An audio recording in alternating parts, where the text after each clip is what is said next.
Hey guys.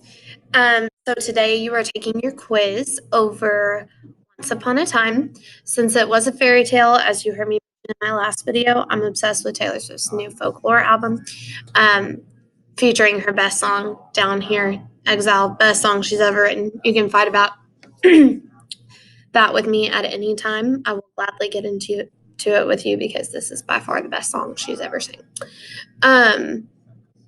Things you should know before you take this quiz. So I literally took the quiz, read through it, and took these from it. So make sure you're paying attention during this video.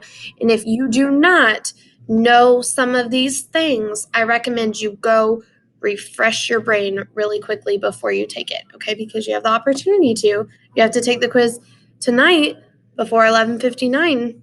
But you have some time in between this video and when you take the quiz, okay? So make sure you know these things.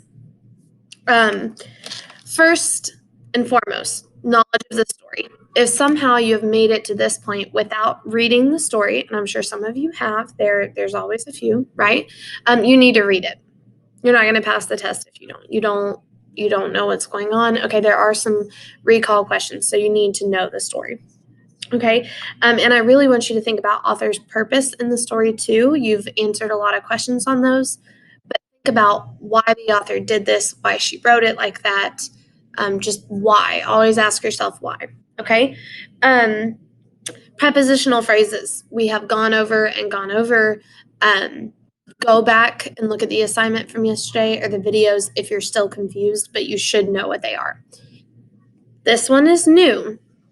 Adverbial phrase. It is very, very, very similar to prepositional phrase. I'm going to give you an example here in just a minute of some. It's just modifying the verb. That's it. So it's the same type of phrase. It's telling us where, how, why in relation to, but it's modifying the verb while it does it. Okay. And then at the very end of this quiz, it's 10 questions and there will be 2 short answer questions. Make sure I have that right. Yes. So 11 and 12 are short answer. You have to use quotes from the text in these. Okay. You'll have the text available. It asks you a question and then it says, make sure you use a quote from the text. Make sure you do that or that whole question is wrong. I don't care if you got the answer right. You need to give me a quote in quotation marks proving your answer.